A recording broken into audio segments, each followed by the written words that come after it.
Hi friends, welcome to గాడీస్ great 73కి స్వాగతం. ఫ్రెండ్స్, మీరు కొత్త వారు కనుక అయితే నా ఛానల్ని సబ్స్క్రైబ్ చేసుకోండి ఫ్రెండ్స్. నేను పెట్టిన ప్రతి వీడియో మీకు నోటిఫికేషన్ వస్తుంది. అలాగే పక్కనున్న బెల్ ఐకాన్ నొక్కి లైక్ చేసుకోండి ఫ్రెండ్స్. ఇక మనం వీడియోలోకి వెళ్దాం. శివరాత్రి మహత్యాన్ని చెప్పే అద్భుతమైన కథ. లింగోద్భవ సమయానికి ఇలా చేయండి. సాధకులకు అత్యంత విశిష్టమైన రోజు శివరాత్రి. ఈ రోజుకి ఎంత విశిష్టత ఉందో ఈ రెండు కథల ద్వారా తెలుసుకోండి.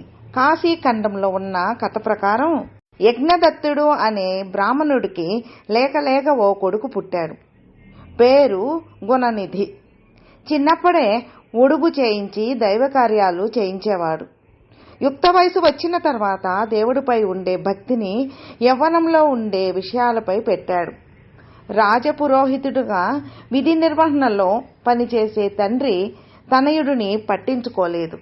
తల్లి చూసి కూడా కుమారుడిని తప్పులను సరిదిద్దడం మానేసింది. అలా గుణనిధి వేశ్యావాటికకు వెళ్లడం అలవాటు చేసుకున్నాడు.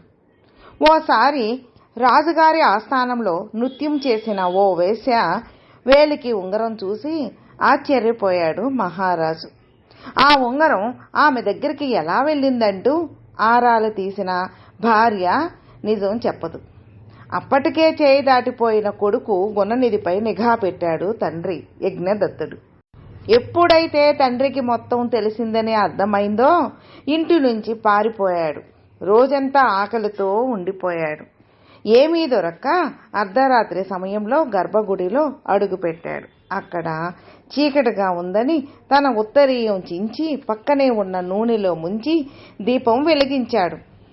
అక్కడున్న ప్రసాదం గిన్నె పట్టుకుని పారిపోతుండగా ఆలయం బయట ఉన్నవారు చూసి దొంగ దొంగ అని అరిచి కొట్టి చంపేశారు. ఆ గుణనిధి చనిపోయిన తర్వాత యమభటులు వస్తే అడ్డుకొని శివదూతలు కైలాసానికి తీసుకెళ్లాలని చెప్పారు.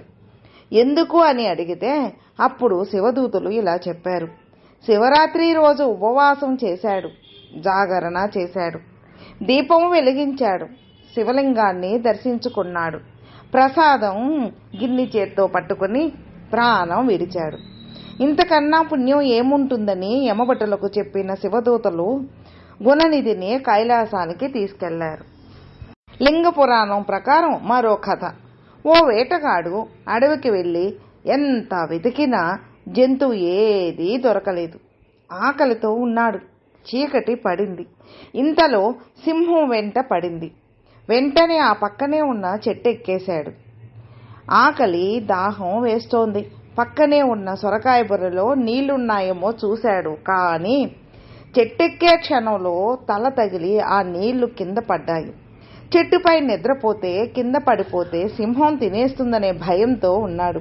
అందుకే నిద్ర రాకుండా ఉండేందుకు చెట్టు ఆకులు తెంపి కిందకు వేయడం మొదలుపెట్టాడు. ఏంటి లింగమయ్య ఈ పరిస్థితి అంటూ నిందాస్తుతి చేశాడు. తెల్లారేసరికి శివదూతలు వస్తే ఎందుకు అని అడిగాడు. ఆ చెట్టు కిందే శివలింగం ఉంది. చెట్టెక్కేటప్పుడు నీళ్లు పోశాడు. ఆ తర్వాత వేసిన ఆకులు మారేడు దళాలు. తిడుతూనే శివయ్యని తలుచుకున్నాడు.